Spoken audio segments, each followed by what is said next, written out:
Mayong buntag tara sa inyong tanan mga gaw. Today's episode, tara samahan nyo ako. Ang gagawin natin ngayon, nagsisitakbuhan agad. Mag-disinfect po tayo ng ating mga alagang.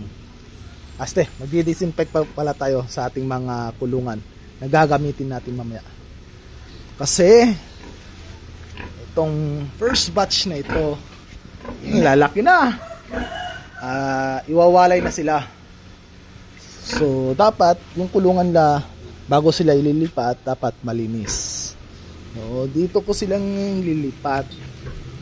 Yan. So meron tayo ngayon, yan, Zonrox powder at saka chlorine. Yan po ang gamit natin sa pag-disinfect ng ating mga kulungan. So lagi ko po ito ginagawa kapag before and after ko pong nag-harvest. So yung kulungan, before and after din po, nilinisan po natin. Okay? So mamaya na lang po. So ang unang gagawin natin is babasahin muna natin yung sahig, yung walling. Babasahin muna natin sila lahat. Tapos yung feeder nila, lalagyan natin ng chlorine. So ibababad lang po natin yan kahit ganyan yan siya. So ayan, papakita ko sa inyo. So ayun na, no, nilagyan na natin ng powder. Tapos binabara na rin natin yan ng chlorine. Ito na lang, iuubos natin to dito. Ayan. Tapos yung natirang chlorine, ilalagay natin dito sa sahig. So mamaya na lang po ulit, ha. So ito na mga gaw, na brush na po natin yung sahig at saka yung walling nya. Yan. Tapos hayaan muna natin kahit mga 30 minutes, saka natin babanlawan. So papakita ko na lang sa inyo yung finished product nito, ha, kasi medyo palupat na po tayo. So mamaya na lang po, ha. Nga pala mga gaw, habang inaantay natin ito ng 30 minutes bago banwasan, bago babanlawan, ang gagawin natin, babaklasin natin muna yung auto drinker nila para malinis natin tong tangke ng drinker nila. So kailangan din pala linisan natin to para good to go na kapag nilipat natin ang ating mga biik. So magagamit na nila yung drinker na yan. So kukuha muna ako ng gamit ko, mamaya na lang po ulit, ha. So ayan na mga gaw, binuksan na natin yung drinker nila para malinis natin yung tubig tsaka yung tangke nila. Andun, no? Yan. Buksan natin para malinis natin yun. At bumili na rin po tayo ng Teflon para iwas leaking. Ito nga po pala yung auto drinker nila na hindi po ito kinakalawang. Lilinisan din natin itong loob na to. So mamaya na lang po ulit, ha. So ito nga pala yung drinker ng mga gaw. Yan. Hindi siya kinakalawang pero nadudumihan din siya. Kailangan natin tatanggalin to. Siya kayong spring. Ganito lang yan. Pipihit lang natin. So ito na mga gaw.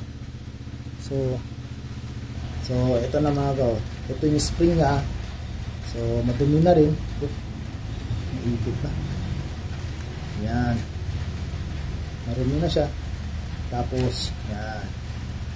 Kailangan natin lilinisan ito. Okay. So ito nga gaw. Tapos natin linisan, ibabalik na natin. Yan. Kaya manas na. Yan. So itong dito, lalagyan natin ng Teflon para kapag sinalpak natin doon, wala siyang leaking. Okay, mamaya na lang po. So ito na gaw yung finished product. So malinis na po, di ba?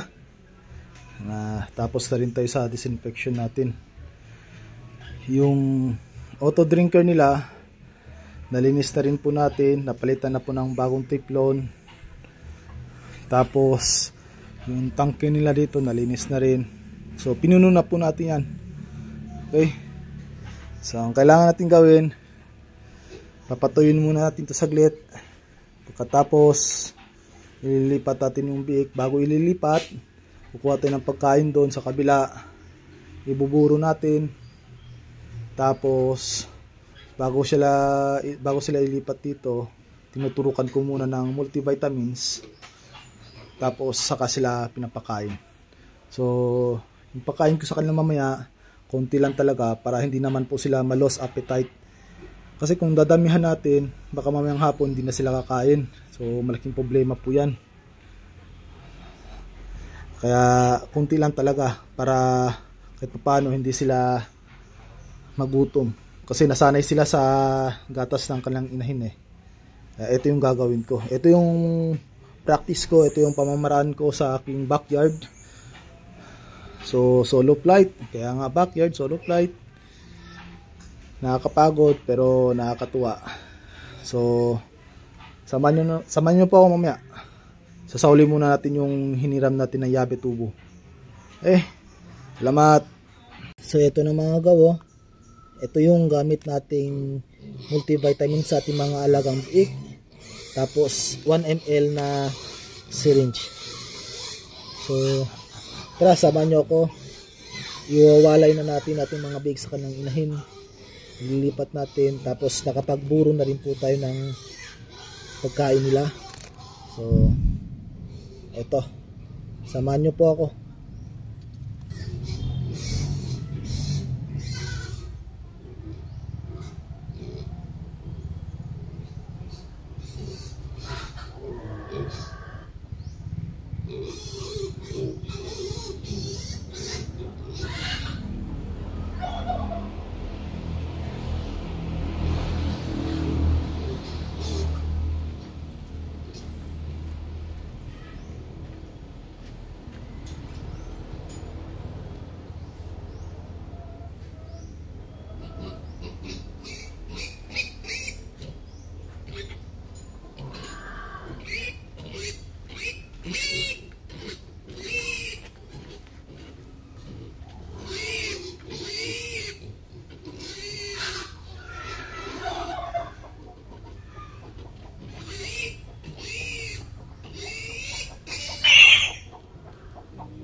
Ay, salamat mga gaw.